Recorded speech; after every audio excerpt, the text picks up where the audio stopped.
The left-hand glove was lying on the seat as though it had been placed there by someone who intended to return for it. That was the first thing Watson noticed. Not the woman, not the bolted door, not the two constables standing outside on the platform with their breath rising in small white clouds into the November dark. It was the glove. Single, pale grey, laid neatly across the velvet cushion with its fingers pointing toward the window, as if gesturing at something beyond the glass. The right glove was nowhere to be seen.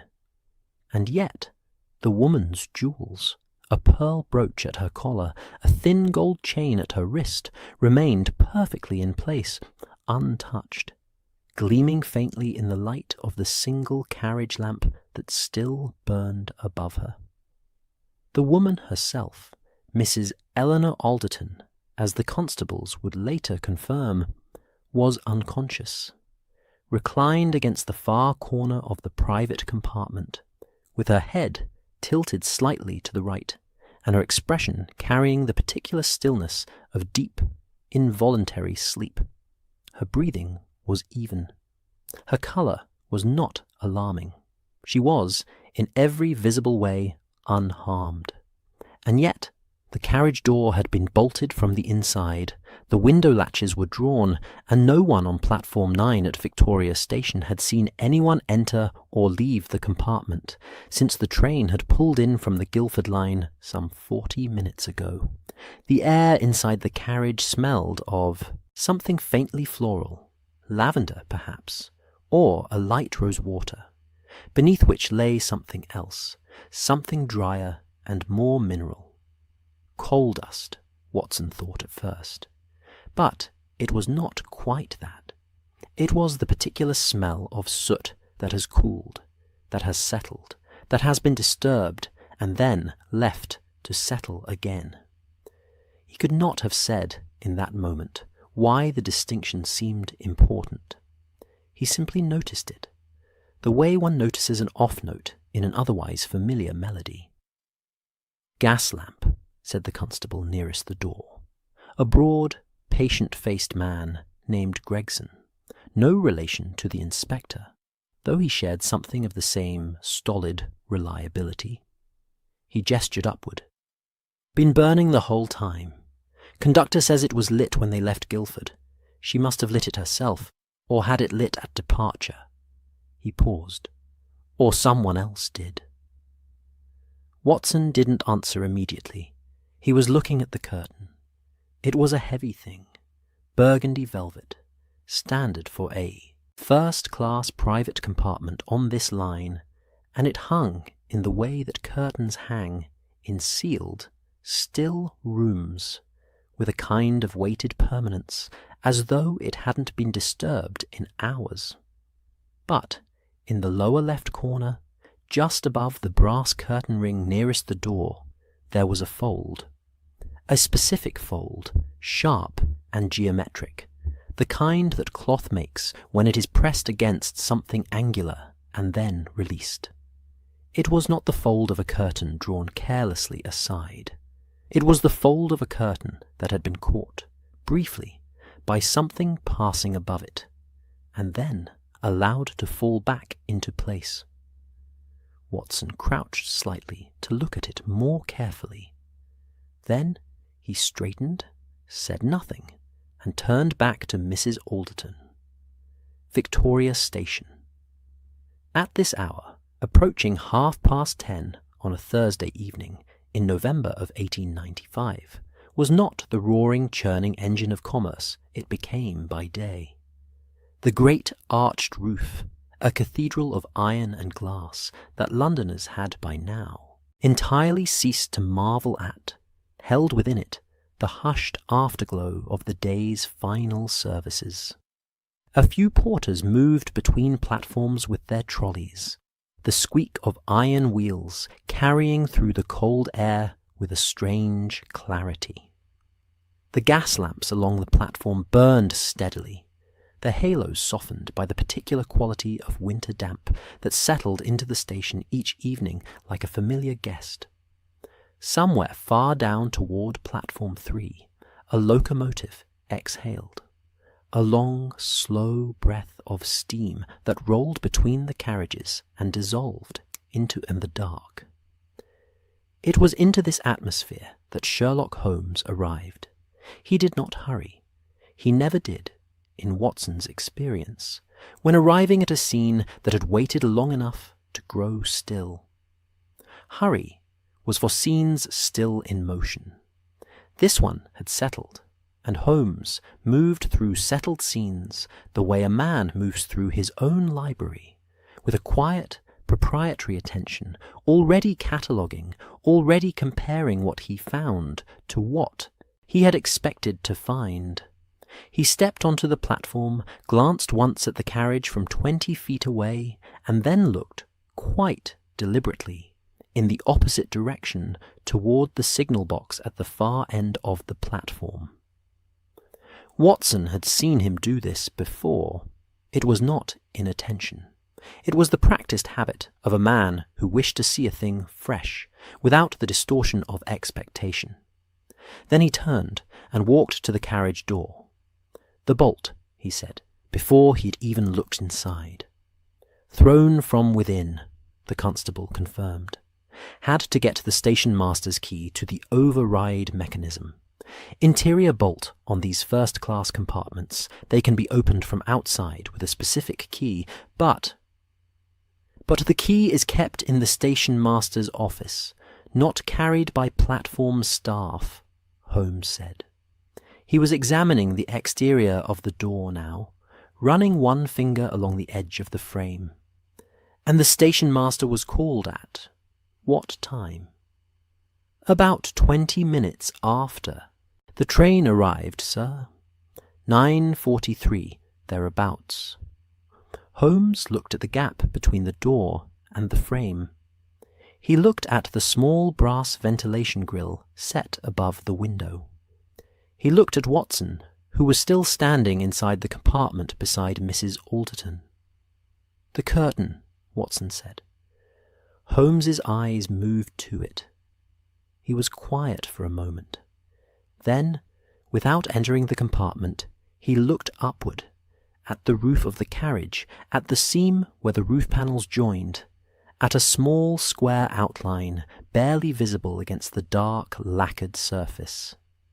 A roof hatch, standard on certain older models of first-class private compartment, designed originally for emergency ventilation, and, in earlier decades, for the loading of luggage from above at certain provincial stations. Most had been sealed or removed during the modernization programs of the 1880s. This one had not. Holmes looked at it for exactly 4 seconds. Then he looked at Watson again. "Don't explain it yet," Watson said quietly. He had learned, over years of these evenings, when Holmes was composing, and when he was ready to speak. "I wasn't going to," Holmes said, and there was something in his tone that was not quite a smile. He stepped up into the compartment and crouched beside the single grey glove on the velvet seat. He did not touch it immediately. He observed it. This, Watson had come to understand, was its own kind of conversation. Holmes and an object, speaking to each other in a language made of weight and wear and displacement. The glove was, on first appearance, unremarkable. Ladies' grey kid leather, a moderate quality, the kind available from any of a dozen establishments between Oxford Street and Kensington. The seam along the fourth finger showed slight wear consistent with regular use. The interior, visible at the cuff, was clean. There was no monogram, no maker's stamp that Watson could see. And yet the glove had been placed, not dropped, not fallen, but placed, with a particularity of intention that was difficult to dismiss. Holmes leaned in slightly. "3 things," he said, in the low, almost reflective tone he used when he was thinking aloud, rather than lecturing. The leather at the palm is slightly stiffened, not from newness, but from a substance applied to the exterior and then dried. The index finger has been extended and refolded recently, as if something was pressed between the fingers and then removed. And the glove is cold, colder than the compartment air, colder than the seat. He paused. It was brought in from outside. Watson looked at Mrs. Alderton. And her right glove is not here. Holmes stood, which is interesting because everything else belonging to her is. He moved through the small compartment with his particular economy of motion, examining the window latches, the ventilation grill, the lamp bracket, the edge of the seat cushions where they met, the wall panelling. He did not touch the roof hatch. He looked at it from below, at the slight smear of grey along its inner edge, a mark no larger than a thumbprint, left by something passing across it in the dark. Outside, the platform had grown quieter. The porters had moved on. The locomotive, that had been breathing its slow steam down near platform 3, had fallen silent. The November air pressed against the carriage windows, and the gas lamp inside cast its warm, unsteady light across the unconscious woman and the watching men and the single grey glove that lay between them like a question waiting to be understood. Watson checked Mrs. Alderton's pulse again. Steady, regular, untroubled. Whatever had brought her to this state, it had been precise in its application, and, apparently, careful of her continued existence. "She will wake," Holmes said, not as reassurance, but as deduction. Probably by morning, possibly sooner. He was standing near the door now, looking back across the compartment. Someone went to considerable trouble to arrange this scene. The bolted door, the untouched jewels, the positioned glove, considerable trouble and considerable care. He was quiet for a moment. That care tells us something. That whoever did this did not want her dead, Watson said. That whoever did this wanted her found, Holmes said, precisely as she is, alive, unconscious, contained, and, apparently, unrobbed. He looked at the glove once more. The missing glove is not here, because it was never meant to be here. It is somewhere else, doing something else. It is the thing this scene is pointing away from. The constable in the doorway shifted his weight. The gas lamp flickered once, a brief, soft hesitation, and steadied again. Watson picked up his bag. Outside, the fog had thickened against the glass, turning the platform lamps into soft, diffuse moons. There was a smell of coal smoke and wet wool, and the particular metallic coolness of a station at night. Honest smells, working smells, the smells of a city that did not stop simply because the light did.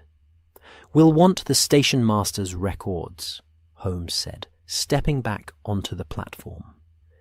"Every departure from Guildford this evening, every stop, every scheduled maintenance halt, the timing of the Guildford service, the specific platform allocation here.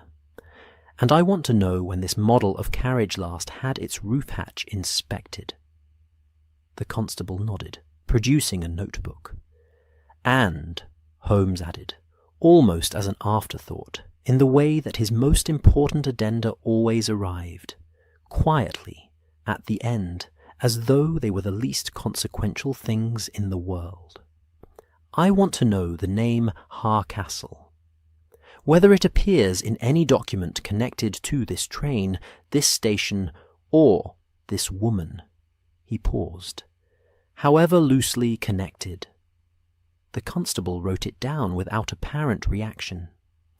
Watson, who had heard the name for the first time in that moment, filed it away in the part of his mind where he kept Holmes's unforeseen pivots, the moments when a deduction had already extended further than the evidence currently visible could account for. He had learned not to ask in these moments.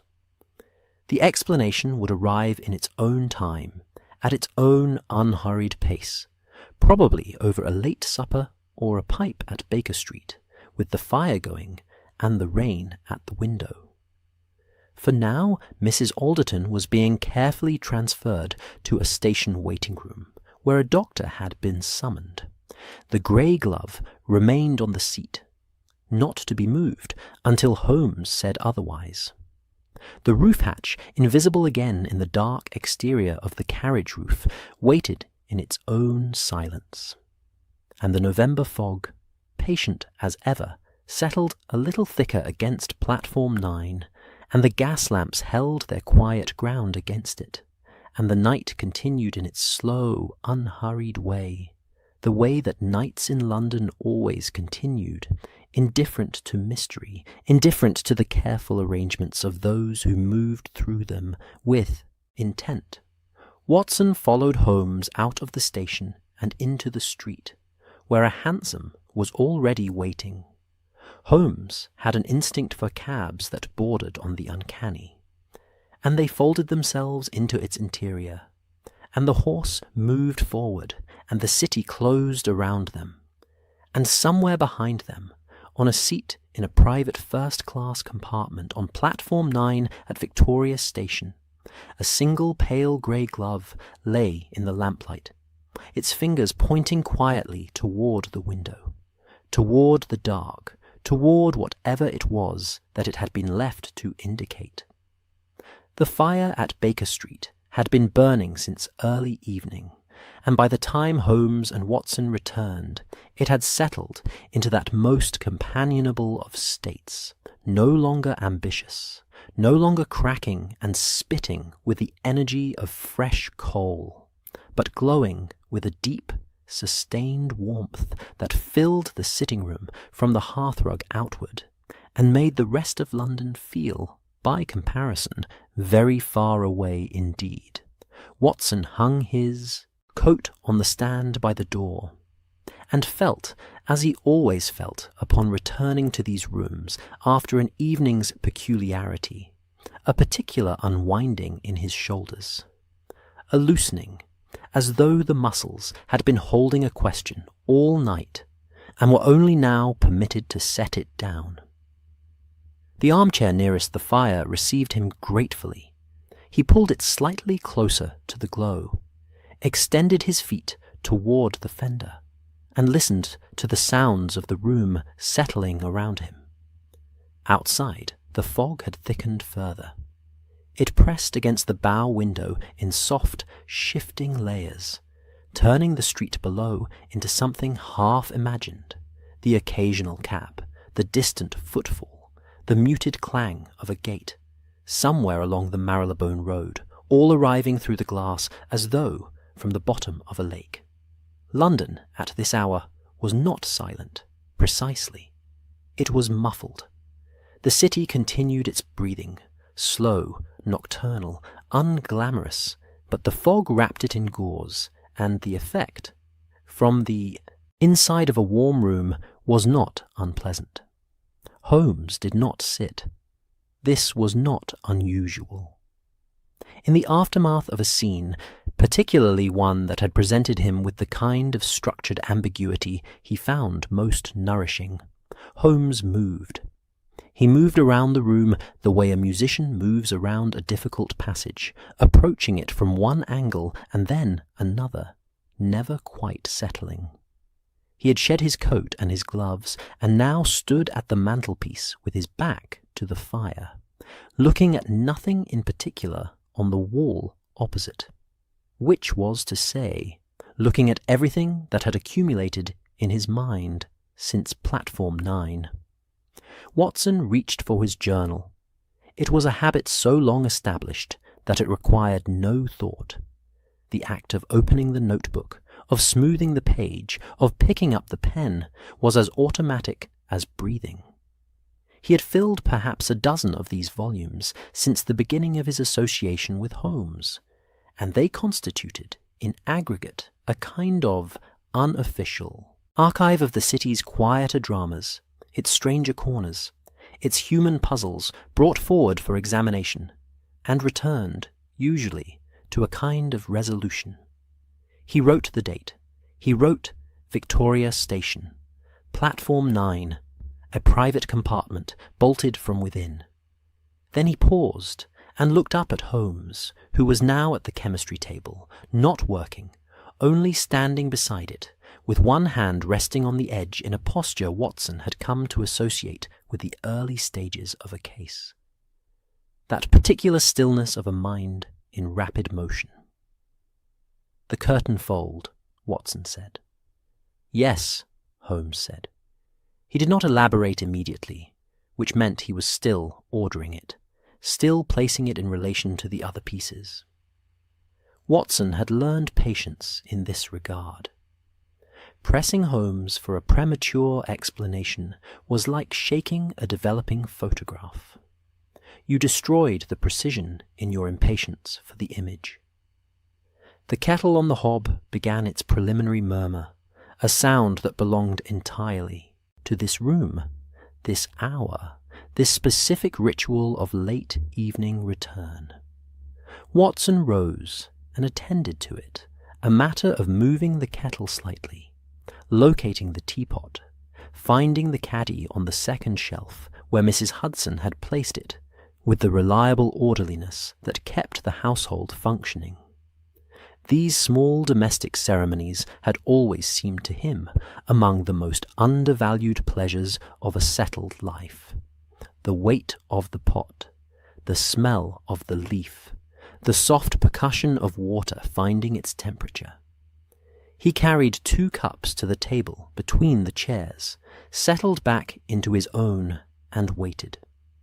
Holmes came away from the chemistry table and took his chair opposite.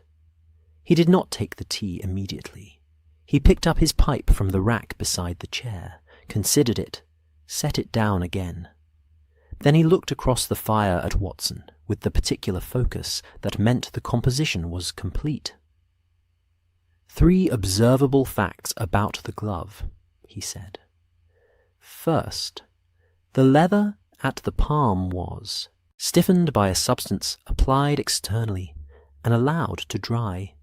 Not a cleaning compound, not a dressing, but something more transient, a residue. I would want to examine it more carefully under better light, but the texture is consistent with a light adhesive, the kind used in bookbinding or in the sealing of certain document cases. He paused. Second, the index finger had been extended and refolded. This is not something a glove does through ordinary wear. Something had been slipped between the fingers, or retrieved from between them, within the last several hours. Another pause.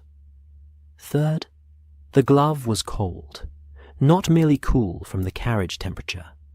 Cold, as though it had been kept outside or in an unheated space for some time before being placed, Watson wrote. The fire shifted, a coal dropping lower in the grate with a soft, companionable sound. And the contradiction, Watson asked. Holmes looked at him. This, Watson thought, was one of the small satisfactions of long association, that he had learned to ask the right questions. The contradiction, Holmes said, is that the glove was placed with care, deliberately positioned, fingers extended toward the window, and yet it was cold, meaning it was placed recently, close to the time of our arrival, not hours before. Someone arranged that scene not long before the conductor discovered Mrs. Alderton, which means the arrangement was not part of the original act. It was an addition, a finishing detail. He picked up the tea now, finally, and held it. Someone returned to that compartment, or had access to it after the primary act, to add the glove. Watson set down his pen. But the door, was bolted from the inside. The door was bolted from the inside, Holmes agreed, in the tone of a man confirming a thing he finds enormously interesting. As was every latch on every window. He looked at the ceiling of the sitting room for a moment, in the direction of no particular star. The roof hatch, however, is not a door, and it does not latch from the inside. It seals from above. The fog moved against the window. The fire breathed. Somewhere below, a cab passed along Baker Street with a slow, contemplative clatter of hooves on wet stone, and then it was gone, and the silence came back in around its edges like water filling a shape. Watson thought about the roof hatch. He thought about what it meant, not the mechanism of it, not yet, but the implication. Someone above the carriage, in the cold and the dark, at a station stop somewhere between Guildford and Victoria. Someone patient and deliberate and unhurried enough to have descended into a first-class compartment through its ceiling, performed whatever they had come to perform, and ascended again, leaving the scene precisely as they wished it to appear. "Hardcastle," Watson said. Holmes looked at him. "You said the name on the platform, to the constable. You'd not mentioned it before." Holmes was quiet. For a moment, a considered quiet, not an evasive one. "Hardcastle," he said slowly, as though tasting the name, "came to my attention 3 weeks ago, in a context entirely unrelated to Mrs. Alderton or to any railway carriage.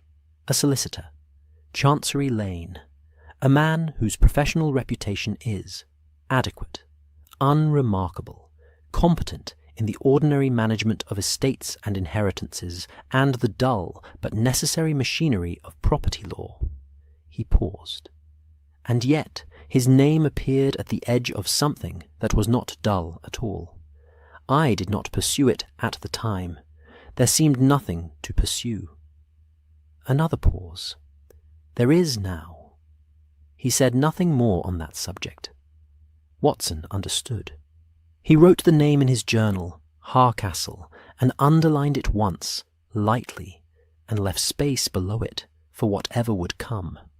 On the mantelpiece, between the Persian slipper and a small brass clock that had never kept quite accurate time, but which Holmes kept for sentimental reasons, he had never explained, there was a letter.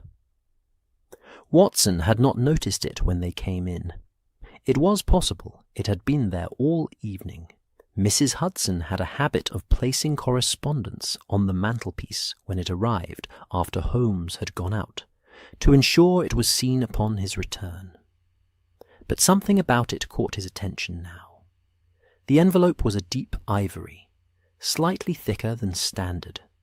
The seal on the back, the seal, Watson realized with a small start of attention, was cracked. Not broken, not torn open, but cracked along one edge, as if it had been pressed, and then flexed, as if the wax had cooled imperfectly, or as if the letter had been subjected to some gentle but persistent pressure before it arrived. "Holmes," Watson said, "the letter on the mantelpiece." Holmes looked at it. Something in his expression shifted, not surprise, but recognition. He rose, crossed to the mantelpiece, and picked up the letter without touching the seal. He held it toward the firelight, and looked at the wax. "When did this arrive?" "I don't know. I didn't see it when we left." Holmes turned it over. The front bore only an address, 221B Baker Street, in handwriting that was careful and deliberate, the handwriting of someone unaccustomed to writing quickly, or perhaps unaccustomed to writing under ordinary circumstances. There was no return address. He set it back on the mantelpiece, precisely where it had been. "Not tonight," he said. Watson looked at him. "It has waited this long," Holmes said. "It will wait until morning, when we can examine it properly. He returned to his chair, and when Mrs. Alderton has had time to wake. This was, Watson knew, not in curiosity. It was discipline. Holmes understood, perhaps better than anyone, that the quality of attention one brings to a thing determines the quality of what one finds within it. To open a letter at midnight, tired, with the smell of the station still on one's coat, was to risk seeing only what one expected to see. To open it in the morning, with fresh eyes and a rested mind, was to stand a chance of seeing what was actually there. The fire settled lower. The fog held its position against the glass with the patient, uncommitted persistence of London weather. Watson drank his tea and looked at the cracked seal from across the room, a small half-moon of dark red wax, imperfect, interrupting the smooth ivory of the envelope, like a single wrong word in an otherwise carefully composed sentence. He wrote, "A letter, arrived this evening. Seal cracked, not by us. Handwriting deliberate. No sender. Holmes will not open it tonight. This is either wisdom or theatre, possibly both." He paused, then added, "The glove was cold. This is, I think, the most important thing I learned this evening, though I cannot yet say why." Holmes had closed his eyes. This did not mean he was sleeping. Watson had made this mistake in the early years of their association, quietly taking himself off to bed to avoid disturbing Holmes, only to find him awake and active again 20 minutes later. The closed eyes meant the mind had retreated inward, drawing the curtains, attending to its own processes without the distraction of the visible world. Watson finished his tea. He wrote a little more, the curtain fold, the roof hatch, the smell of cooled soot that had struck him in the carriage, and which he still couldn't fully articulate why it mattered.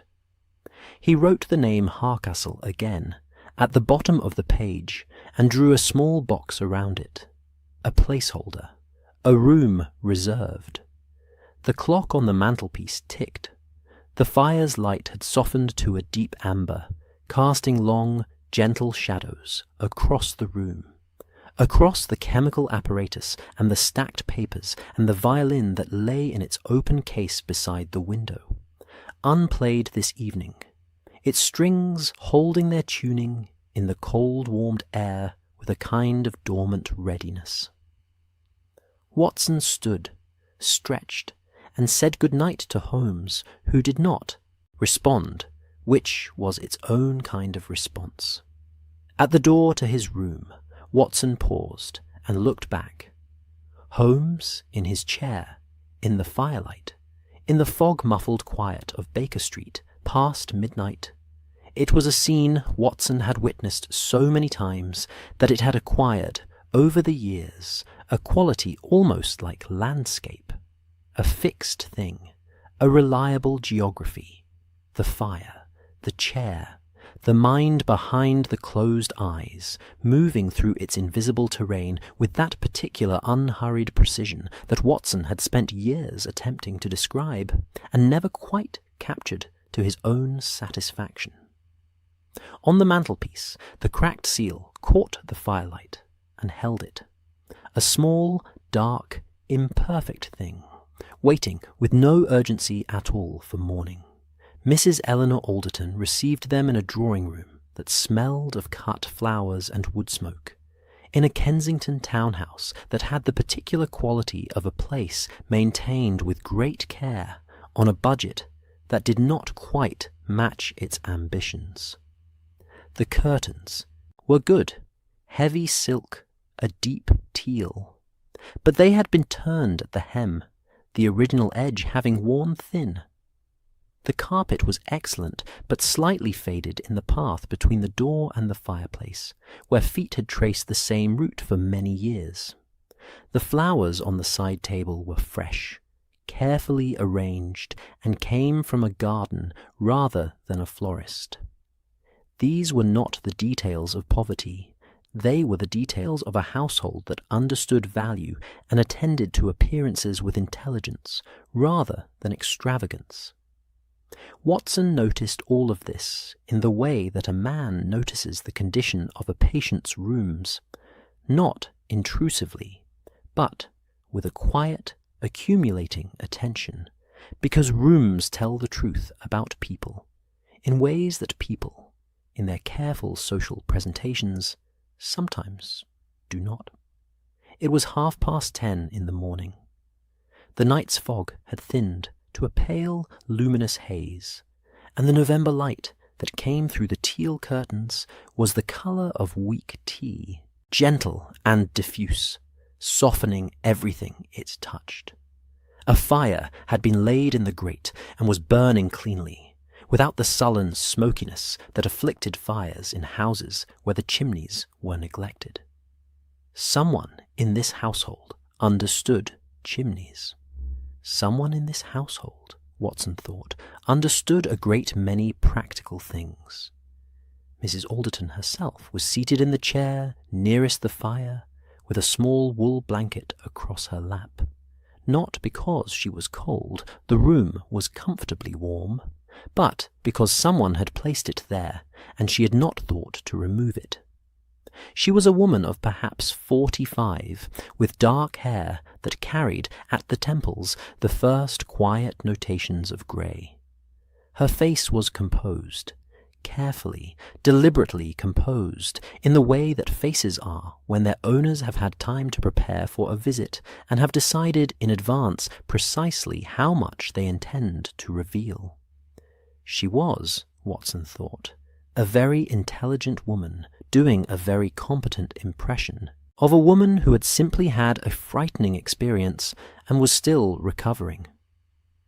"Mr. Holmes," she said, with a warmth that was genuine enough but measured, a warmth deployed at a specific volume.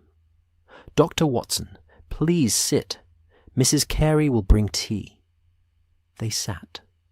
Holmes took the chair across from her, closer to the fire than Watson would have chosen, and looked at Mrs. Alderton with the open, unhurried attention that people who did not know him sometimes mistook for rudeness, and people who did know him recognized as the highest form of respect he was capable of paying. "How are you feeling this morning?" Watson asked, because someone had to, and because it was also a genuine question. "Quite well, thank you," Mrs. Alderton said. "Tired. A little—" She paused, touching 2 fingers briefly to her temple, in a gesture so small it was almost invisible. "A little uncertain about things. My memory of yesterday evening is not complete." "When does it become incomplete?" Holmes asked, not unkindly, but directly. Mrs. Alderton looked at him. Something behind her eyes assessed him, quickly and carefully, and appeared to arrive at a decision about the appropriate level of candour. "Clapham Junction," she said. "I remember Clapham Junction. The train slowed. I remember looking out at the platform. There was a woman with an orange hat. I remember thinking it was a remarkable colour for November. And then I remember nothing, until I was in a room at the station with a doctor and 2 very earnest constables." She paused. "I did not feel unwell before Clapham. I did not feel anything, particularly before Clapham. It was simply an ordinary journey, and then it was not." "You are travelling from Guildford," Holmes said. "Yes, I have a sister in Guildford. I visit every few weeks." She said this steadily, without the slight over-emphasis that people use when a true thing also serves as useful cover for something else. It was, Watson thought, simply true. "Alone? I prefer to travel alone." A small, dry note in this, something that was almost, but not quite, humour. "I find that travelling companions require a great deal of management." Holmes's expression registered something that might, on another face, have been the beginning of a smile. "Your private compartment was reserved in advance?" "Several days in advance, yes. I prefer a private compartment on the evening service. The first-class carriages are," she considered, "adequate, but shared." "Who would have known you reserved that particular compartment on that particular service?" The question was careful. Mrs. Alderton received it carefully in turn. "The railway company, obviously. My sister, who saw me off at Guildford Station. My housekeeper here, Mrs. Carey. And," she paused, and in the pause there was something, a small hesitation that was not uncertainty about the fact, but about the wisdom of stating it. "And a man named Harcastle. He knew my travel arrangements, had mentioned them in correspondence." Holmes said nothing. Watson, who had his own journal open on his knee in the pretence of taking notes, wrote the name and drew the small box around it that he had drawn the night before. "Your solicitor?" Holmes said. "My late husband's solicitor," Mrs. Alderton said, with a precision that carried the full weight of the distinction. "He remains, for the moment, the administrator of certain documents relating to my husband's estate, a matter which has not yet been fully resolved." She looked at the fire.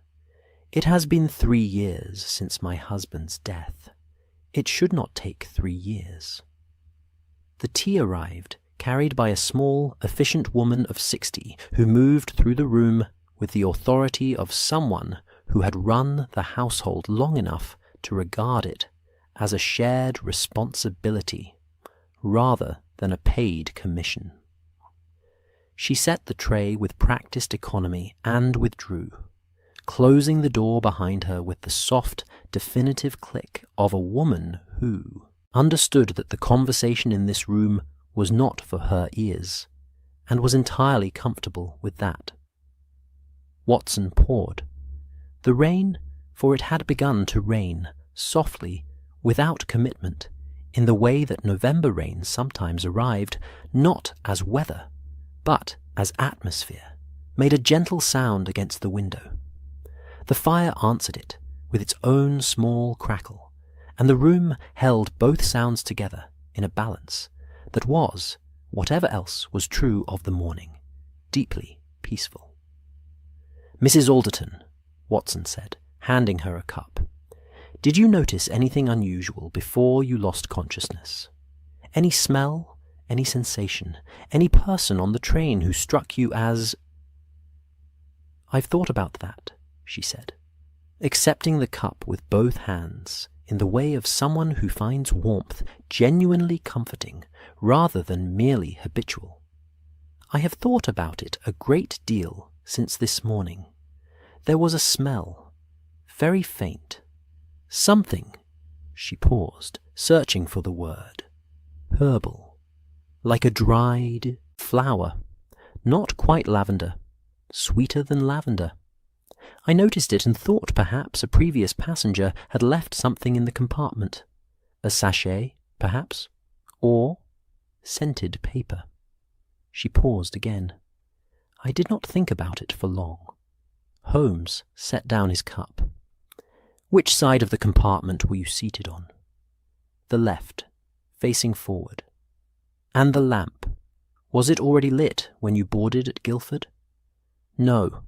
I lit it myself, at Guildford Station. The platform was dark by the time we departed." "With your own matches, or the compartment's?"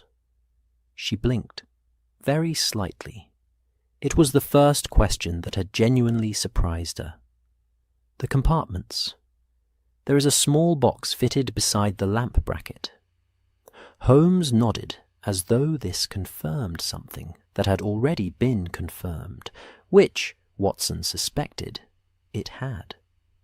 Then Holmes looked at Mrs. Alderton's hands. He did not make a performance of it. He simply looked in the open way he looked at everything, without concealment or apology. Her hands were resting around her teacup, both of them, which meant both gloves were removed, which meant Watson could see what Holmes was looking at.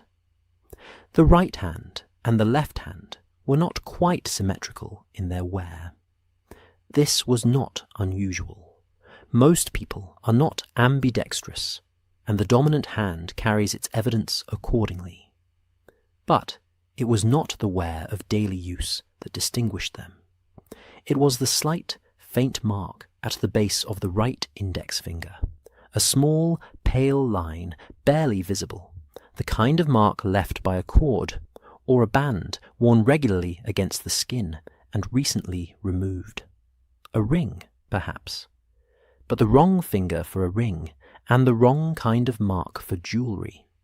Holmes looked up from her hands to her face. Mrs. Alderton was watching him watch her, and the composed expression had not changed, but something behind it had tightened very slightly. Not with alarm, but with the recognition that she was in the presence of someone who saw things she had not intended to be seen. "The key," Holmes said, quietly, almost gently. Mrs. Alderton was still for a moment. The rain continued against the glass. The fire continued its low commentary. "I don't know what you mean," she said. It was, Watson thought, the first thing she had said that was not true. Holmes did not press it. He set down his cup, smoothed his jacket, and rose with the unhurried ease of a man who has obtained what he came for, and is content to leave the rest for another visit. "You have been extremely helpful, Mrs. Alderton. I hope you continue to rest. Dr. Watson will leave his card. Should you think of anything further?" Watson stood, produced a card, and placed it on the side table beside the flowers. Mrs. Alderton looked at Holmes as he moved toward the door, and there was, in her expression, something that Watson could only describe as a very careful hope. The hope of someone who wishes to be helped, and is not yet certain that being helped will not cost you more than being left alone. "Mr. Holmes," she said. He paused at the door. "The documents," she said. If something were to happen to them, if they were to be, she chose the word carefully, altered or withheld, I would lose the right to the estate.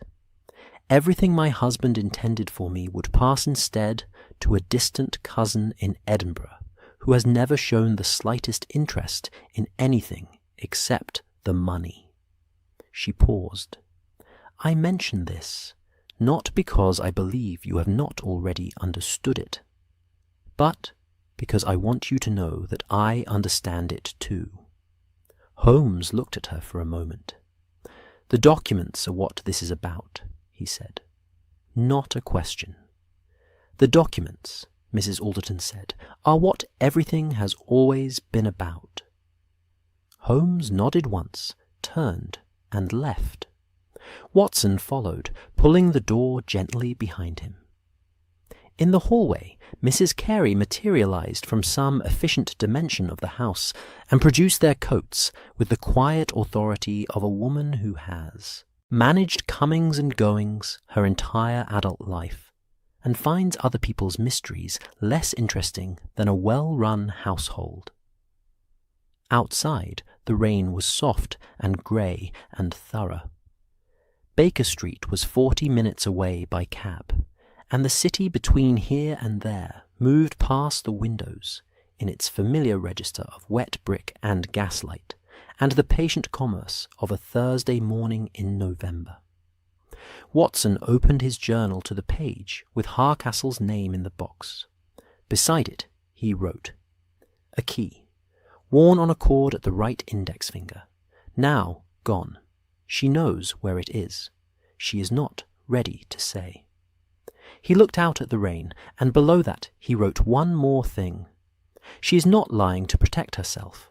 She's lying to protect the documents. There is a difference, and Holmes knows it, and I think she knows that Holmes knows it. The cab moved through the city. The rain continued its gentle, uncommitted work.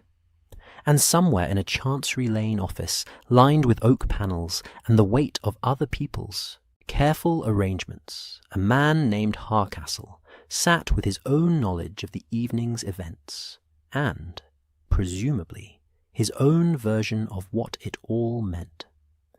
The carriage had been moved to a rail yard off the Vauxhall approach, a wide, flat expanse of track and gravel and rusting equipment that existed in that particular category of London geography which is everywhere and nowhere, visible from a dozen different roads, and yet never quite arrived at intentionally.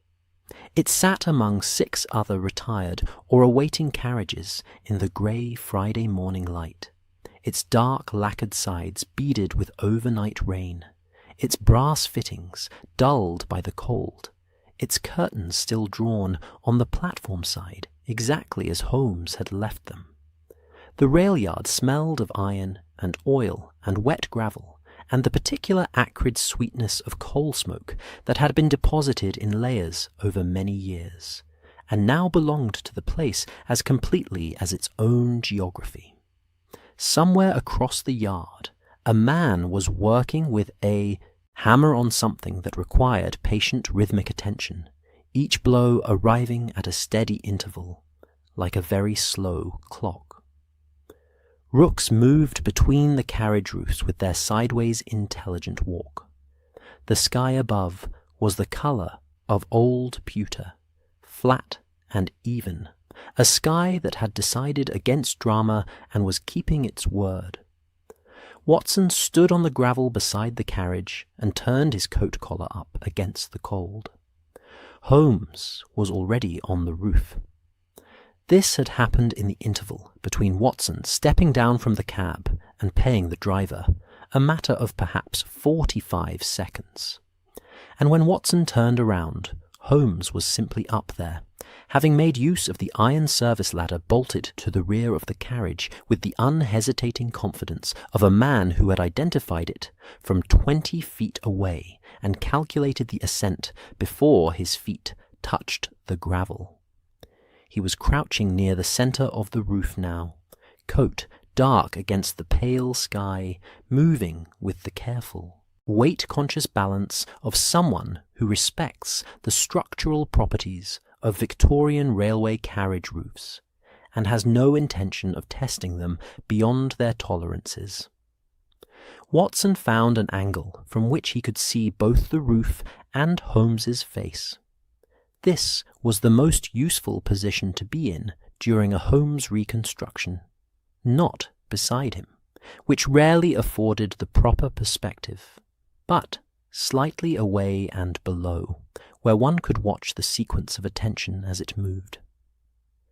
The roof hatch was approximately 2/3 of the way along the carriage, set between the 2 lamp ventilation outlets that protruded from the roof on either side.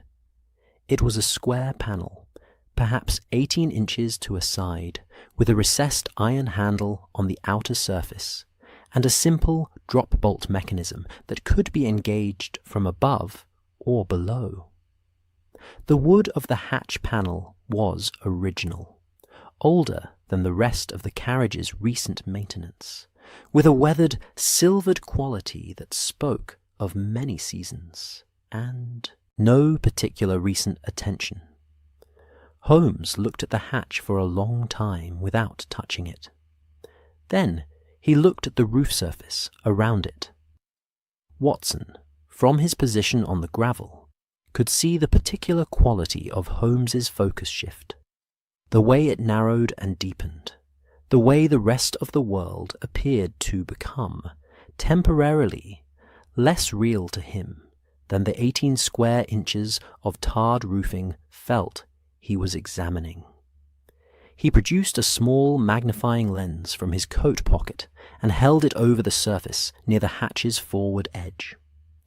"Here," he said, to no one in particular, or perhaps to Watson, or perhaps to himself. "And here." He moved the lens along the edge of the hatch. Then he straightened, replaced the lens, and looked toward the front of the carriage, toward the direction the train would have been traveling. "The soot distribution," he said, raising his voice slightly so Watson could hear. "On an operating railway carriage, the soot deposits on the roof follow the direction of travel. The engine is forward, the smoke carries backward, the accumulation builds heaviest at the rear. This is consistent and predictable." He gestured along the carriage roof. "The distribution on this carriage follows exactly that pattern, except in one area." Watson waited. "Directly around the hatch," Holmes said. "Within a radius of approximately 8 inches in every direction, the soot pattern is disturbed. Not absent, disturbed, as though something passed through it. A body, moving with deliberate care, but moving none the less." He looked at the hatch handle. The handle itself has a smear of redistributed soot along its left edge, which is consistent with a right-handed grip applied from above, pulling upward, in the dark, by someone who has located the handle by touch rather than sight. Watson wrote in his notebook, holding it against the side of the carriage to keep the pages steady in the light morning breeze. "So someone descended through the hatch." "Descended and ascended," Holmes said. "At minimum twice, once to enter, once to leave." He paused. "Possibly 3 times, if the glove was placed on a second entry." He moved to the edge of the hatch and looked down through it, into the dim interior of the compartment below.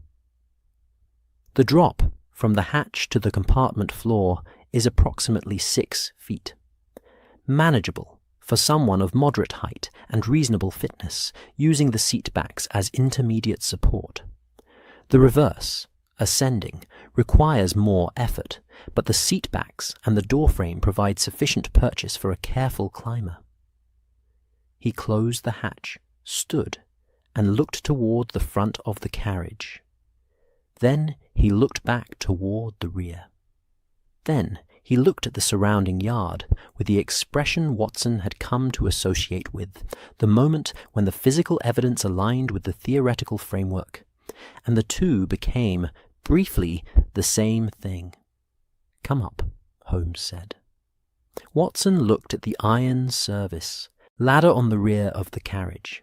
He looked at his coat, his boots, his notebook, and his general disposition toward ladders on cold November mornings.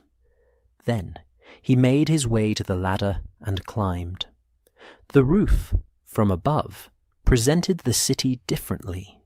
The rail yard spread out in its grey geometry, the parallel lines of track, the ranked carriages, the distant signal box. Beyond the yard wall, the rooftops of South London extended in their irregular Victorian pattern, chimney stacks rising at intervals, smoke from morning fires rising in slow columns and bending, very gently, in the direction of the river. It was a view of the city available only to those who had reason to be on rooftops, which meant chimney sweeps, pigeon keepers, and, occasionally, those engaged in the reconstruction of crimes. The cold up here was a different cold than the cold below. It was open, unmediated, honest. Holmes was pointing at the rail yard entrance toward the main line. Guildford service, southbound, runs via Clapham Junction, then Guildford, with a stop at Woking. Last night's service made an additional unscheduled halt. He produced a folded paper from his inside pocket and consulted it. At Leatherhead. 11 minutes. Signal failure ahead. The delay is recorded in the operating log. Watson looked at him. 11 minutes at Leatherhead, Holmes said, is sufficient. For a man who had established his access point in advance, who knew the carriage number, who had the route memorized and the hatch identified, 11 minutes is generous. He refolded the paper. He would have been waiting on the platform, or near it, possibly on the roof already, having boarded at an earlier stop. The darkness and the signal delay would have provided adequate cover. He looked at the hatch. He descended. He administered the sedative, the herbal compound Mrs. Alderton described, almost certainly dispersed from the compartment's own lamp when she struck the match. At Guildford, designed to take effect gradually over the first 40 minutes of travel. By Leatherhead, she was unconscious. He retrieved what he came for. He ascended. He resealed the hatch from above. He paused. And the carriage continued to Victoria, bolted from the inside, its passengers sleeping, its lamp burning, everything in perfect order. Watson thought about the match. The compartment's own matchbox, Mrs. Alderton had said. Holmes had asked, and the casualness of the asking had concealed the significance of the answer. The matchbox prepared in advance, the lamp, the vehicle, the scent, the mechanism. A man who had access to that compartment before Mrs. Alderton boarded at Guildford, or who had arranged for someone else to prepare it. But the glove, Watson said. She was already unconscious at Leatherhead. Why place the glove at Victoria? Holmes looked at him with an expression that was, in its way, appreciative. Because the glove is not about Mrs. Alderton. The glove is about what comes next. Watson turned this over. Below them, the man with the hammer continued his steady work. The rooks moved. The cold sat on the roof of the carriage with the comfortable permanence of something that had been there much longer than either of them. A signal, Watson said slowly, or a misdirection, or both. Holmes moved toward the service ladder. The glove points toward the window. The window faces, on that platform, from that position, the direction of Waterloo Bridge.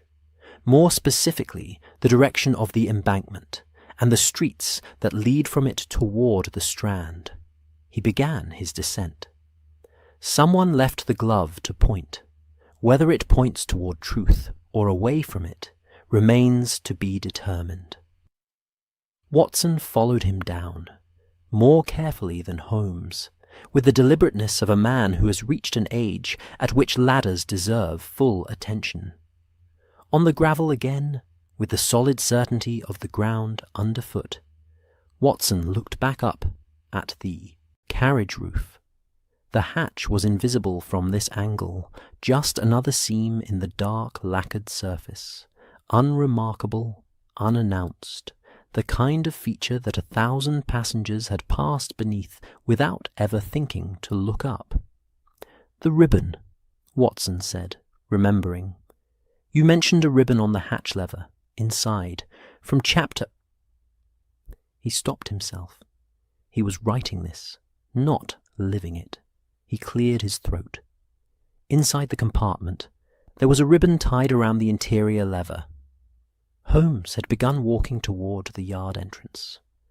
A pale yellow ribbon, tied in a simple knot, not a bow, the kind used to bind document cases or to mark correspondence. He did not slow his pace. Not decorative, functional. It was used to hold the lever in the open position from below, to ensure the hatch could be resealed from above without requiring the person on the roof to reach back down into the compartment. He paused at the yard gate. The person who descended was alone. They could not hold the hatch open and climb simultaneously. The ribbon solved the problem. Another pause. It is a small, practical, intelligent solution to a logistical problem, the kind of solution a careful person devises in advance. The ribbon. Watson thought of it. Pale yellow, document weight, the kind found in solicitors' offices throughout the city, where the binding of papers was a daily act of bureaucratic ritual, where the colour of the ribbon sometimes indicated the category of document it secured. He did not say this yet. He wrote it in his notebook, standing at the rail yard gate, while Holmes found a cab with his inexplicable instinct, and he drew a small line connecting the word ribbon to the word Hardcastle, already boxed on the previous page. The cab arrived. The city received them again. Its noise and its wet cobble smell and its general, magnificent indifference to the small human dramas unfolding within it. Watson looked out at the Vauxhall streets, passing by, and thought about a man on a carriage roof in the dark at Leatherhead, patient and deliberate, waiting for the 11 minutes to be enough. He thought about Mrs. Alderton's right hand, the mark of the cord, the key that was no longer there. He thought about the letter on the mantelpiece with the cracked seal, which Holmes had opened that morning at 7 o'clock, read once without expression, folded and placed in his inside coat pocket without sharing its contents. He had not asked. He would not ask. Not yet. The cab moved north, toward the river, toward Baker Street, toward whatever the afternoon would bring, and the city moved around it with the steady, grey November patience of a place that has seen everything, and is not particularly hurrying. Chancery Lane in the afternoon carried the particular atmosphere of a street that has been important for so long that importance has become simply its resting state, unremarkable, assumed, as natural as the stone beneath the pavement. The law had lived here for centuries, in its various forms and reformations, and the buildings along the lane reflected this tenure in their solidity, their darkness, their complete indifference to architectural fashion. They did not try to impress. They simply endured, which, in legal circles, amounted to the same thing. The offices of Hardcastle and Finch, solicitors, occupied the upper 2 floors of a narrow building set between a bookbinder and a firm of parliamentary agents, whose sign had faded to near illegibility, suggesting either a very old sign or a very inactive parliament. The entrance was a dark green door, with a brass plate polished to the brightness of something that understood its function was to communicate reliability without ostentation. The brass plate had been polished so many times over so many years that the lettering had developed a slight softness at the edges, not worn away, but rounded, as though the name had been smoothed by decades of other people's careful attention. Holmes looked at the brass plate for a moment. Watson stood beside him on the step. "He will not deny," Holmes said quietly before they went in. "He will deflect. There is a difference, and it is worth attending to." Watson nodded. He had his notebook. He had his patience. These, in visits of this kind, were the most useful things he carried. The clerk who received them in the anteroom was a young man of perhaps 22, with the careful blankness of expression that legal offices cultivated in their junior staff, the way gardens cultivate particular varieties of hedge, shaped deliberately, maintained consistently, designed to reveal nothing of the interior. He took Holmes's card, read it, without visible reaction, and disappeared through a door of frosted glass with the smooth efficiency of someone who has been trained to make every action appear routine, regardless of its actual nature. They waited. The anteroom smelled of beeswax and old paper, and something faintly mineral. Ink, Watson thought, or perhaps the particular smell of documents that have been handled many times by many careful hands. A clock on the wall maintained its steady account of the passing minutes. Outside, the lane continued its quiet, purposeful life. The frosted glass door opened. The clerk reappeared. "Mr. Harcastle will see you," he said, in the tone of a man confirming that the sun has risen, neither surprised nor particularly gratified. Harcastle's office was everything the building had promised. Dark oak panelling, a large desk of the same material, shelves of bound volumes arranged with the precision of a man who believes that disorder in documentation leads inevitably to disorder in affairs. The window behind the desk looked onto a narrow courtyard where a single plane tree, bare of leaves in November, stood with its pale mottled trunk in the grey light, patient and enduring. There was a fire in the grate, smaller than the room warranted, but burning well. Harcastle himself rose to greet them. He was a man of perhaps 55, lean, correctly dressed, with the kind of face that communicated professional competence without communicating much else. His hair was grey at the temples and dark elsewhere, maintained with the same careful attention as the brass plate on his door. His eyes were steady and pale and gave nothing away, which was, Watson suspected, a quality he had spent considerable professional effort in developing. He shook Holmes's hand with the firmness of a man who has been shaking hands for 30 years, and has long since resolved the question of how firmly to do it. "Mr. Holmes," he said, "and Dr. Watson, please sit." He indicated 2 chairs before his desk with a gesture that was welcoming in form and carefully neutral in substance. "I read of Mrs. Alderton's unfortunate experience this morning. A dreadful business. I am glad to hear she is recovering." "Are you?" Holmes said. It was not precisely a question. Harcastle sat behind his desk and folded his hands. The folded hands, Watson noted, were very still.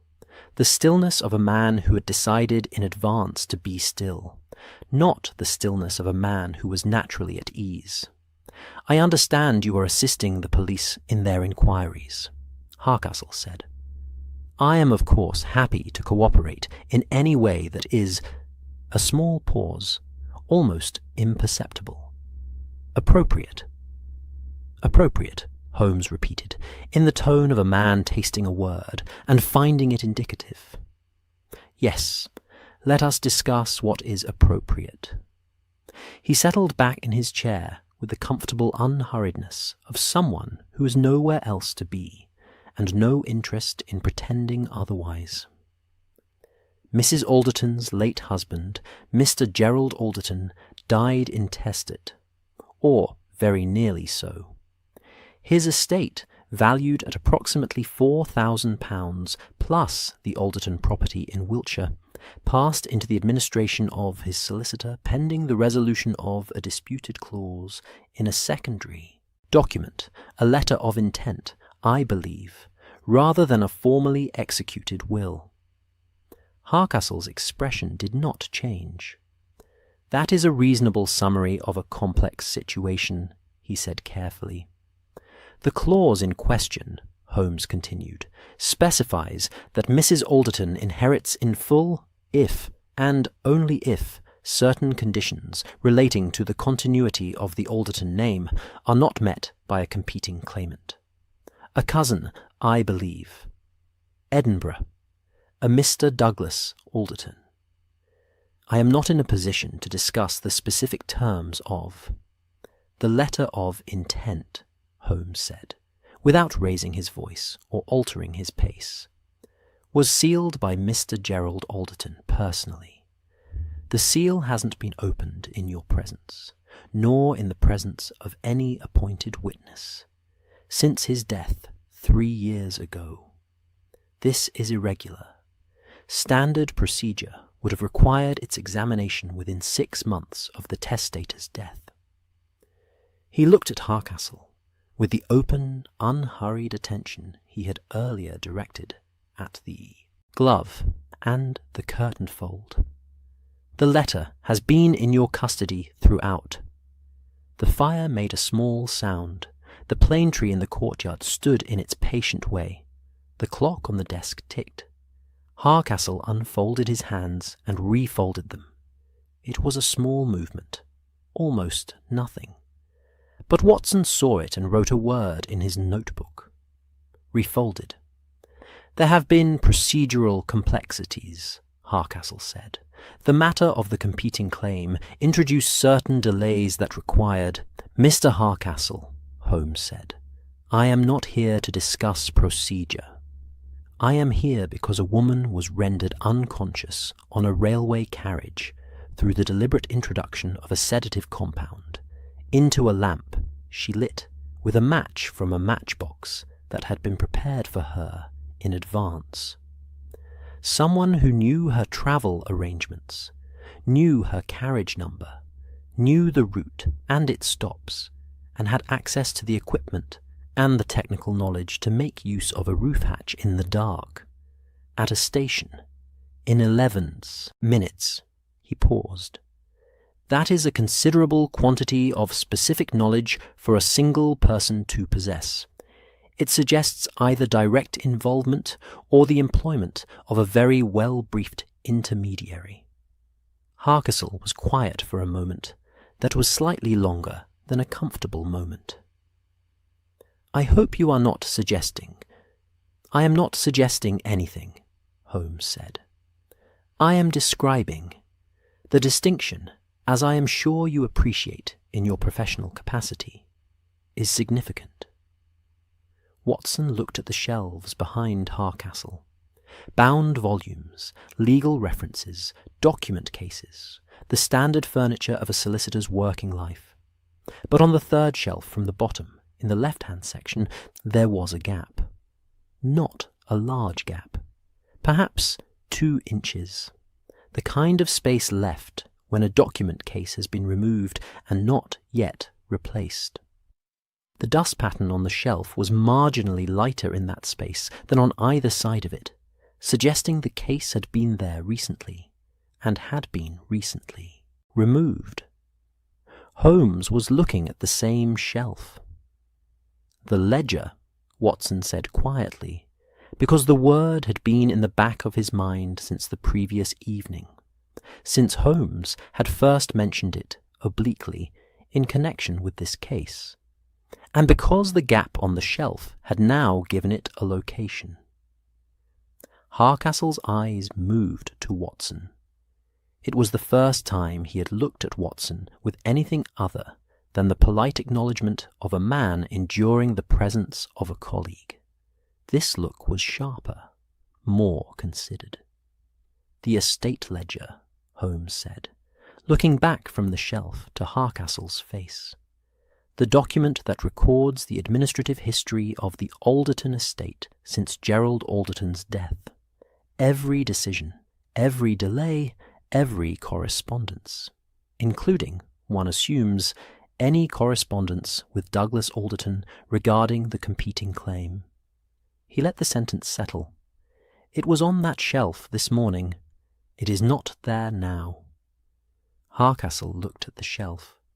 He looked at it with the expression of a man who has been caught in something he believed was undetectable, and is now recalibrating at speed. To his credit, if credit was the appropriate word, the recalibration was rapid and professionally executed. "The ledger is in use," he said.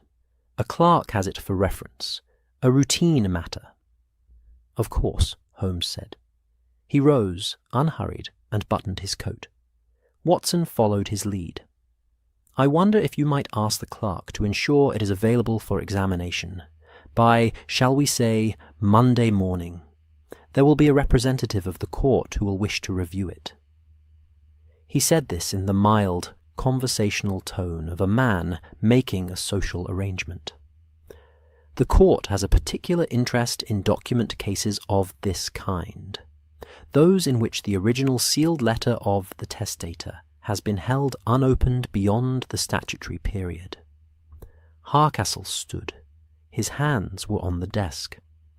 Mr. Holmes, if you are implying that any document in my custody has been in any way— I am implying nothing, Holmes said pleasantly.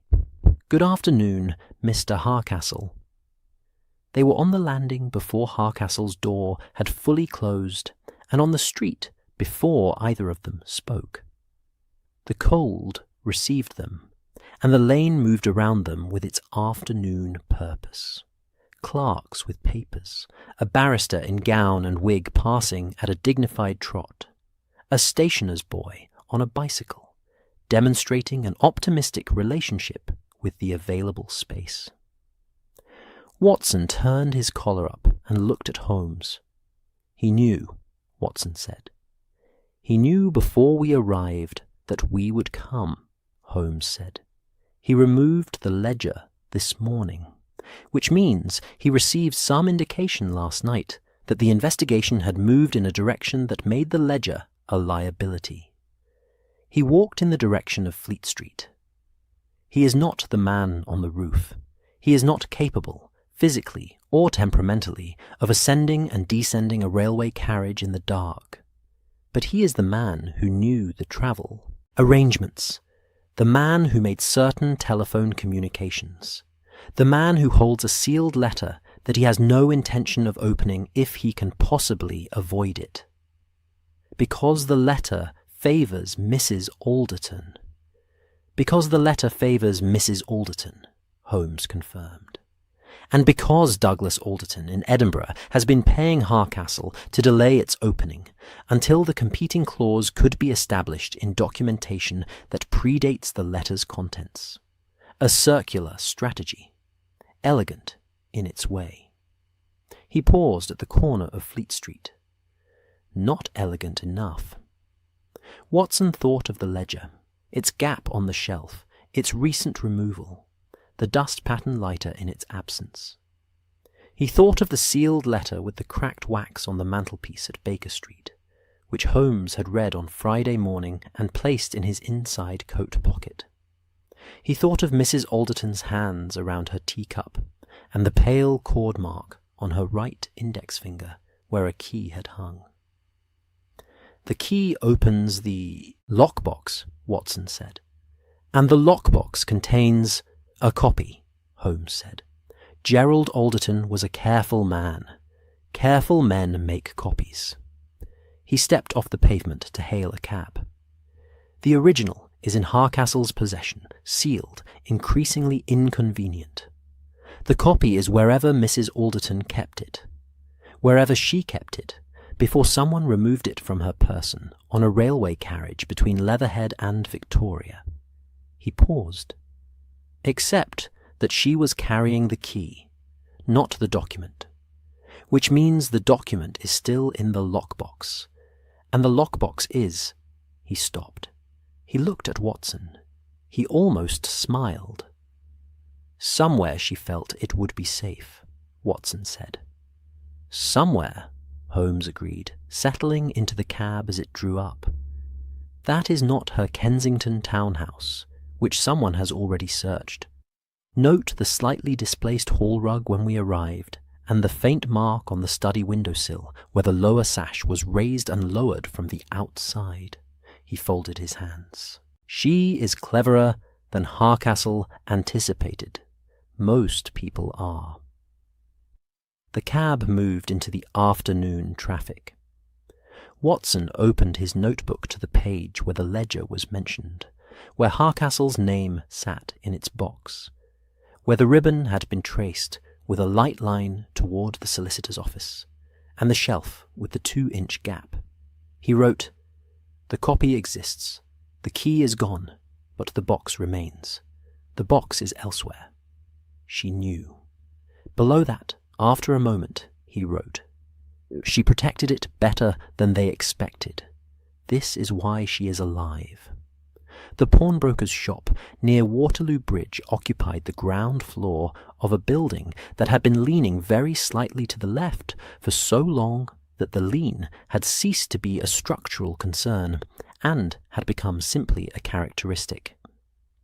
The way certain elderly gentlemen develop a permanent tilt that their acquaintances stop noticing after the first decade. The sign above the door read Emmett and Sons, Pledges and Purchases, though there had been no sons, apparent for at least a generation, and the Emmett currently in residence was a man of 70, who had inherited the business from his father and the lean from the building, and appeared entirely content with both. Holmes had known about the glove since Saturday morning. Watson understood this only when they were standing on the pavement outside Emmett and Sons, the November light flat and pale above the river, and Holmes said, in the conversational tone he reserved for things he considered obvious, that the glove had been left here sometime between 11 o'clock Thursday evening and 8 o'clock Friday morning. Placed on the counter by a man who said nothing beyond that it had been found on a train, and he wished nothing for it, only that it be kept. "How do you know all of that?" Watson asked. "Because I came here Friday morning," Holmes said, "while you were finishing your breakfast." Watson absorbed this with the patience of long practice. "And you said nothing?" "I said nothing because the glove alone was insufficient. The glove required the key, and the key required Harcastle, and Harcastle required the ledger, and the ledger required Mrs. Alderton to trust us enough to tell us where the lockbox was kept." He pushed open the door of the shop. "She told us yesterday evening. You were there." Watson thought back to the previous evening, a second visit to the Kensington townhouse, shorter than the first, conducted over a single cup of tea in a room where the fire had burned lower, and Mrs. Alderton had been, if possible, more composed than before. She had said very little. She had looked at Holmes for a long time after he finished speaking, and then she had said, quietly, the name of a place. St. Bridget's Reading Room and Ladies' Lending Library, Lambeth. It hadn't sounded, in the moment, like the location of a document that determined the inheritance of a Wiltshire estate. It had sounded like exactly what it was. A small, respectable institution serving the women of a South London parish, the kind of place that maintained its own quiet dignity entirely independent of whether the rest of the world was paying attention. Which was, Watson now understood, precisely why she had chosen it. But first, the glove. Emmett's shop interior was what pawnbrokers' interiors had always been, and would presumably always continue to be. A dense, horizontal archaeology of other people's necessities and other people's embarrassments, arranged on shelves and in cases with the egalitarian democracy of a place that assigns no moral weight to the circumstance of pledging. A violin, missing 2 strings, hung beside a good topcoat. A set of silver teaspoons in a velvet case sat next to a tin trumpet that had seen better decades. A glass case near the counter held watches, rings, a small pair of opera glasses, and, in the far left corner, on a folded square of brown paper, a single pale grey lady's glove. Emmett himself was behind the counter, a small man of the described vintage, with spectacles that magnified his eyes to an owlish size and hands that moved across the counter surface with the habitual restlessness of someone who had spent a lifetime handling other people's objects. He recognized Holmes with the comfortable familiarity of a man who has been visited twice in 3 days and has made his peace with it. "The gentleman again," he said, without particular surprise. "And a friend." "Dr. Watson," Holmes confirmed. "The glove, please, Mr. Emmett." Emmett produced the glove from the case with the practiced care of a man who understands that everything in his keeping is, technically, someone else's. He set it on the counter on its square of brown paper. Watson looked at it in the daylight, proper daylight, overcast, but honest, for the first time. It was, as Holmes had described in the carriage on Thursday evening, a lady's grey kid glove of moderate quality, the seam-wear at the fourth finger, the extended and refolded index, the stiffened leather at the palm, all present, all exactly as noted. But Watson hadn't seen, in the poor light of the carriage lamp, what was visible now. Inside the cuff, folded in, pressed flat, so that it lay against the inner wrist of whoever wore the glove, was a narrow strip of paper. Not a note, not correspondence. A strip approximately 3 inches long and half an inch wide, with a number written on it in pencil, in a hand that was careful and small and had pressed quite hard into the paper. A number, and below it, 2 words, St. Bridget's. Holmes looked at Watson. Watson looked at Holmes. "She put it there herself," Watson said. "Before she boarded at Guildford," Holmes said. "She knew, or suspected, that someone would attempt to access the lockbox. She knew her key was the vulnerability. She also knew that if she carried the key on her person in the usual way and was incapacitated, the key would be taken and the box found." He picked up the glove by its cuff, carefully. So she arranged an alternative. The key on the cord at her finger was a decoy, a convincing one, because it was real. It opened something, but not the lockbox. Something smaller, something with nothing of value inside. Watson stared at him. She sacrificed the key deliberately. She sacrificed a key. The key to the lockbox was already elsewhere.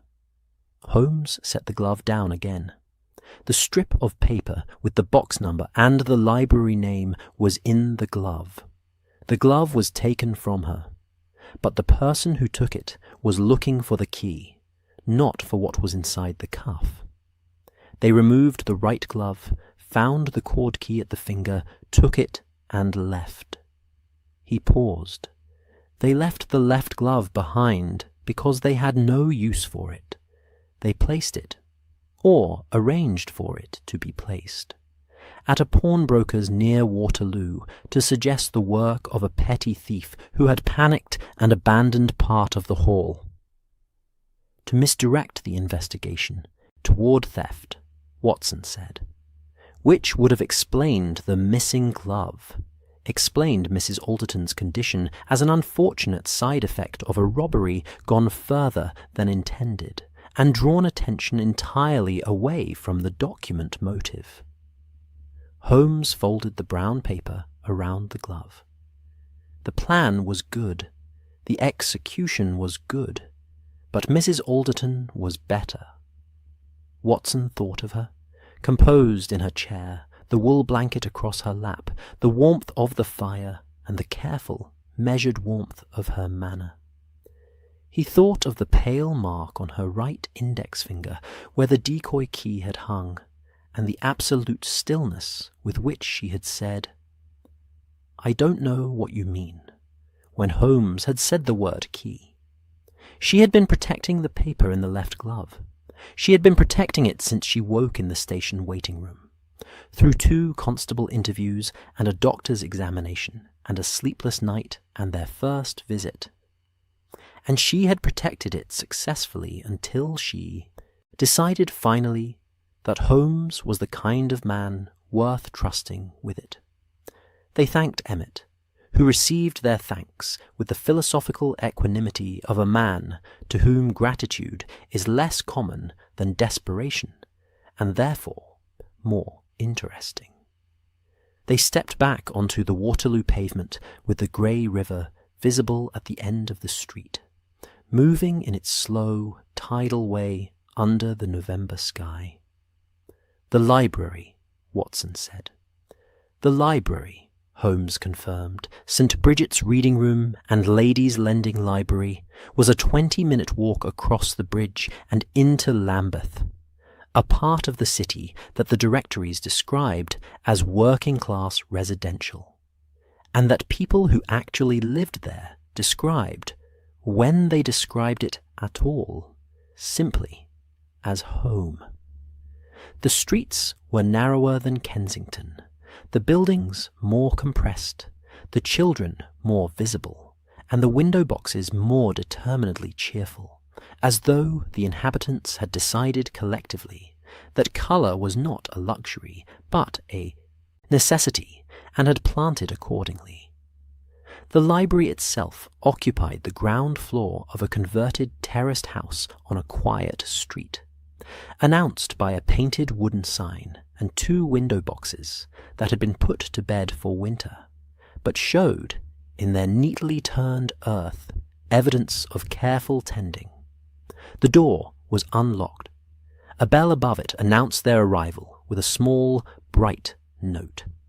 Inside was the particular hush of a room dedicated to reading, a specific silence, different from the silence of empty rooms, being a silence actively maintained by the presence of people engaged with the written word.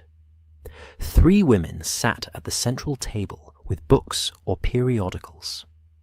A 4th was returning volumes to the shelves along the left wall with the quiet efficiency of someone who takes the arrangement of books seriously.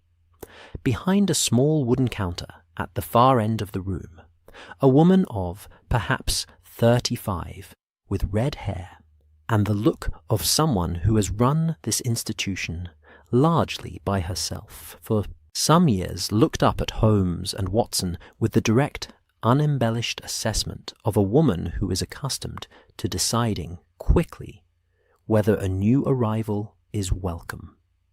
Holmes produced Mrs. Alderton's note.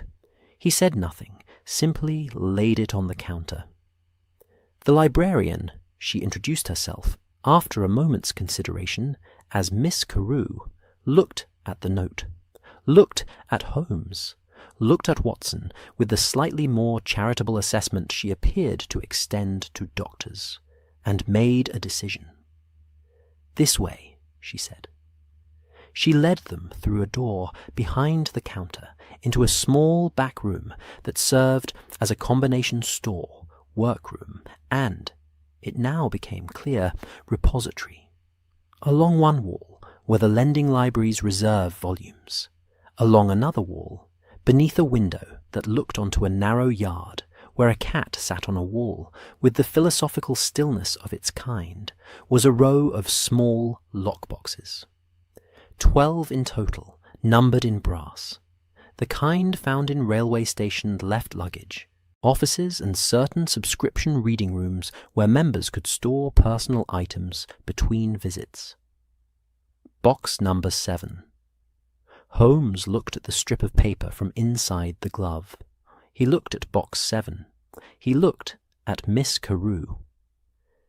"Mrs. Alderton is a member," Miss Carew said. "Has been for 4 years. She keeps certain personal items here." She paused. "She sent a message this morning. She said someone might come." "She said someone might come," Watson repeated. "She said," Miss Carew appeared to be recalling the exact words with some care, "that a Mr. Holmes would come, and that if he produced the correct paper he should be given every assistance, and that if anyone else came, anyone at all, the box should be considered empty." Holmes looked at the box. Watson felt something that was not quite emotion, but was adjacent to it. A quiet admiration for a woman who had arranged all of this in advance, who had thought 3 moves ahead while unconscious on a railway carriage, who had trusted exactly the right person with exactly the right amount of information at exactly the right moment. Miss Carew produced a key from her cardigan pocket. The key to the box was kept, it turned out, not with the member, but with the library, a deliberate additional security that Mrs. Alderton had presumably arranged when she established the account. The box opened with the small, definitive sound of a well-maintained lock. Inside, resting on a folded square of blue cloth, was a document, a single folded sheet of good paper, approximately the weight and quality of legal correspondence. At its centre, intact and unbroken, was a wax seal, pressed with a signet ring, the wax a deep blue, bearing the impression of a small heraldic device that Watson could not identify, but that clearly belonged to the personal seal of Gerald Alderton. Holmes looked at it for a long moment. He did not touch the seal. "The copy," Watson said softly.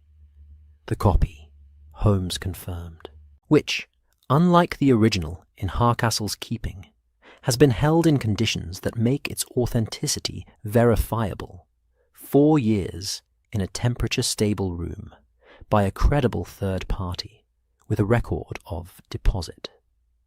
He closed the box gently, without removing the document. Mrs. Alderton did not bring this here in anticipation of Thursday's events. She brought it here 4 years ago, shortly after her husband's death, because she already understood that Harcastle couldn't be trusted with the only copy. He looked at Miss Carew. "We will need this transferred to a solicitor of Mrs. Alderton's choosing, formally with witnesses, and with a written record from you regarding the conditions and dates of its keeping." Miss Carew nodded, as though this was the kind of request she received regularly, which Watson suspected it was not, but which she was handling with impressive steadiness. "I will prepare whatever documentation is needed," she said. They left the library as the afternoon light began its early November retreat, pulling colour from the streets and leaving behind the blue-grey dusk that settled on Lambeth like a familiar blanket. The cat on the yard wall had not moved. The window boxes stood in their patient wintered rows. Watson walked beside Holmes in the direction of the bridge. The river came into view at the end of the street, wide, dark, moving steadily in the way that the Thames always moved, with the indifferent authority of something that has been passing through this city since before the city existed, and will be passing through long after. She knew all along, Watson said, from the beginning. She knew what they were after, why they were after it, and she had already protected it. "She knew for 4 years, Holmes said. "She has been waiting for them to move, knowing that when they did, the move itself would provide the evidence that the document alone could not." He paused on the bridge, looking down at the water. "She is, in the precise sense of the word, a strategist." Watson thought about the glove, the careful strip of paper inside the cuff, the decoy key on the cord, the library in Lambeth with its 12 boxes and its competent librarian and its window boxes turned over for winter. He opened his notebook, standing on the bridge with the Thames moving below and the city lights beginning their evening emergence on both banks, and he wrote, "She arranged her own rescue before she needed rescuing." The glove was not the clue. The glove was the message, and it arrived exactly where she intended. Below that, after a long moment looking at the water, he added, "The key Harcastle's man took opens a small tin box in her Kensington study. Inside the box, nothing. She left it empty on purpose. I find this, more than anything else in this case, entirely admirable. Sunday arrived in London the way it always did in November, quietly and with a certain authority, as though the city had agreed, by long collective habit, to breathe at a slightly slower rate for the day. The traffic on Baker Street was reduced to the occasional cab, and the more occasional pedestrian, the latter moving with the unhurried gait of people who had nowhere they were required to be before noon, and were finding this agreeable. The church bells had rung at 8, and would ring again at 11, and between these two events the morning held itself in a pleasant suspension, not quite the working week, not quite leisure, but the particular Sunday quality that is both simultaneously in the best possible combination. The fire in the sitting-room at 221B had been lit since 7.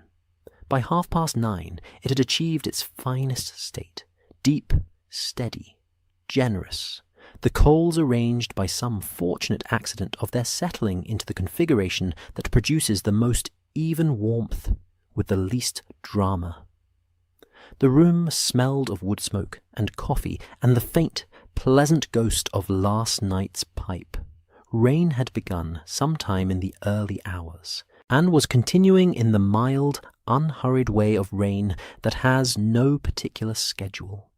Not heavy enough to be unpleasant, not light enough to be ignorable, simply present, doing its work against the windows with a soft, rhythmic patience. Watson was in his chair with his journal open on his knee.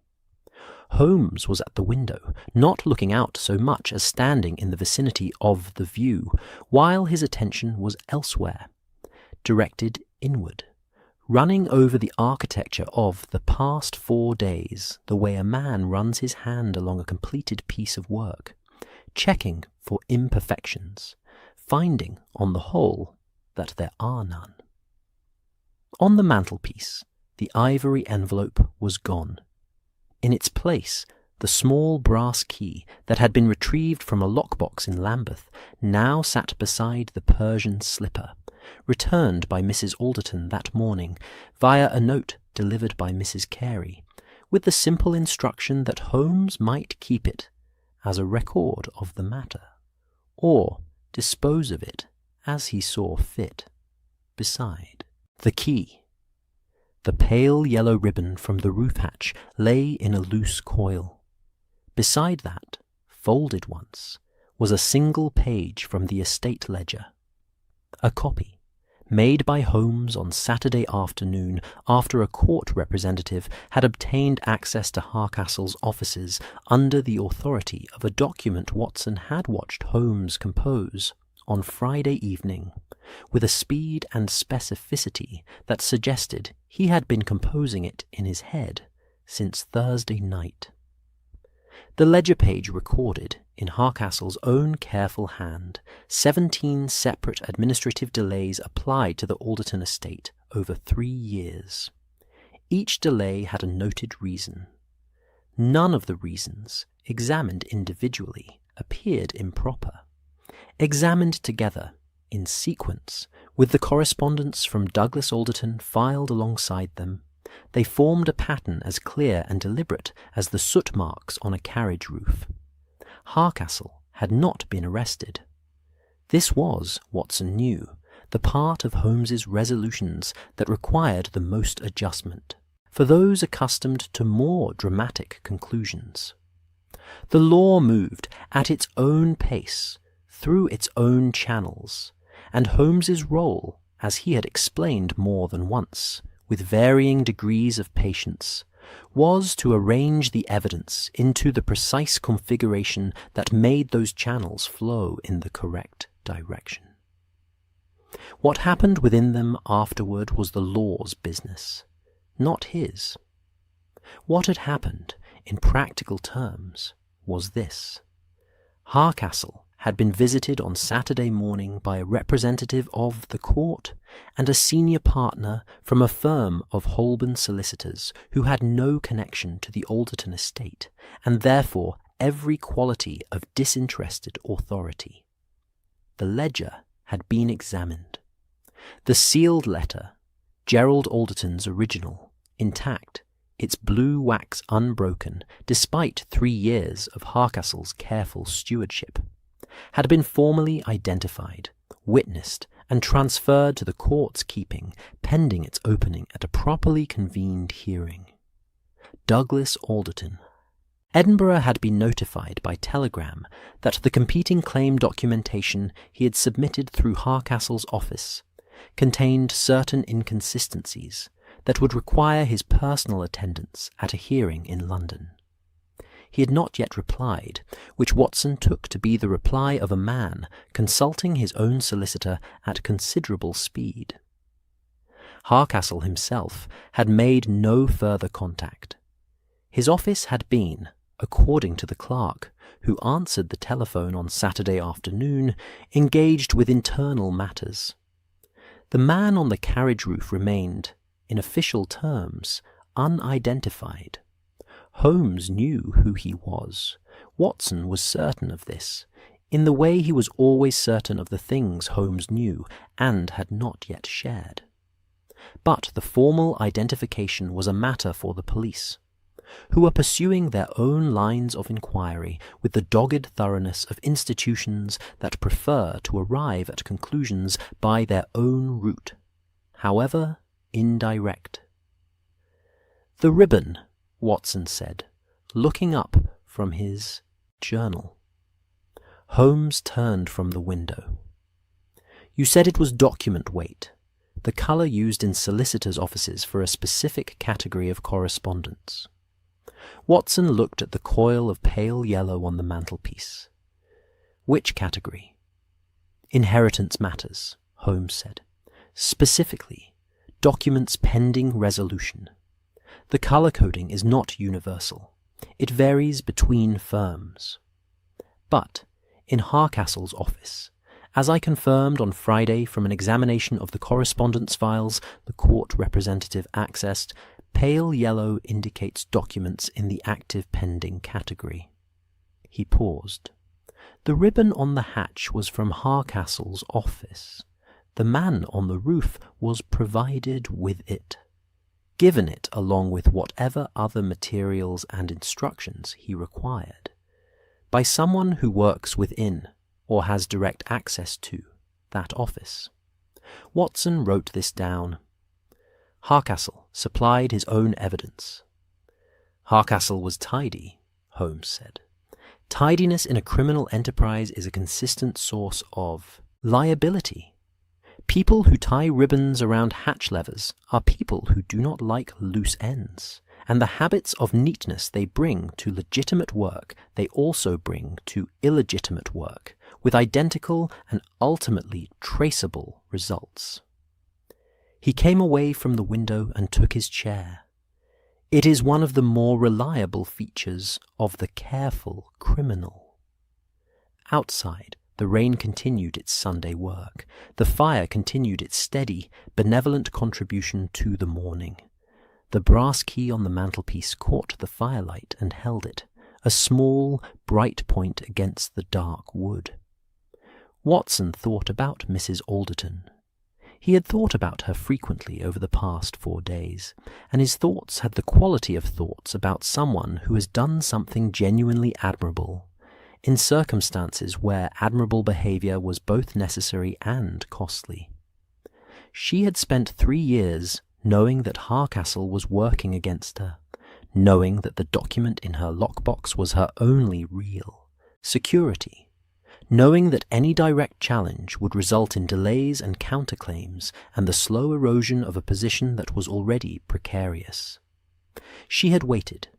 She had maintained the Kensington townhouse, and visited her sister in Guildford, and arranged her key on its cord, and kept the library box paid and the ribbon in the glove, and she had waited for whoever was working against her to finally move, because she understood, as strategists understand, that a move made in the open is a move that can be countered. She had been rendered unconscious on a railway carriage, and had woken in a waiting room with 2 constables and a doctor and no left glove, and she had assessed the situation and decided that Sherlock Holmes was the appropriate next move. Watson found this still entirely admirable.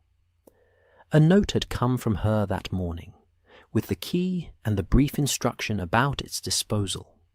At the bottom of the note, below Mrs. Carey's neat transcription of Mrs. Alderton's words, was a line in a different hand, Mrs. Alderton's own, slightly unsteady but clear. It read, "The carriage was a miscalculation on their part. I was never as undefended as I appeared." Holmes had read this, set it on the mantelpiece, and said nothing for a long moment. Then he had said, to the room in general, "Yes," in the tone of a man confirming a deduction he had made some time earlier.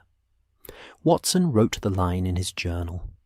Then he closed the journal, set it on the side table, and looked at the fire. The objects on the mantelpiece, the key, the ribbon, the ledger page, had already begun their transition from evidence to keepsake, which was the inevitable fate of the objects that passed through this sitting room. In a week, they would simply be part of the accumulated geography of 221B, filed in the category of resolved matters, available for reference but no longer urgent. The key would stay. The ribbon would likely be repurposed for something chemical. The ledger page would join the indexed files that occupied the bottom drawer of Holmes's desk. The carriage itself, Platform 9's private first-class compartment, the one with the repaired roof hatch and the burgundy curtain with its geometric fold, had been returned to service on Saturday. It was running the Guildford line again, carrying passengers who bolted the door from the inside for the ordinary reason of preferring privacy, and who looked out at the passing November landscape without knowing anything of what the compartment had held 4 days earlier in the November dark. It was, Watson thought, the nature of carriages. They moved on. The journey that had happened within them left no visible mark on the seats or the lamp brackets or the curtain rings. Only the people who'd been present carried the record forward. In their understanding, in their caution, in the quiet way that survived experiences shape the people who survive them. He picked up his pen again.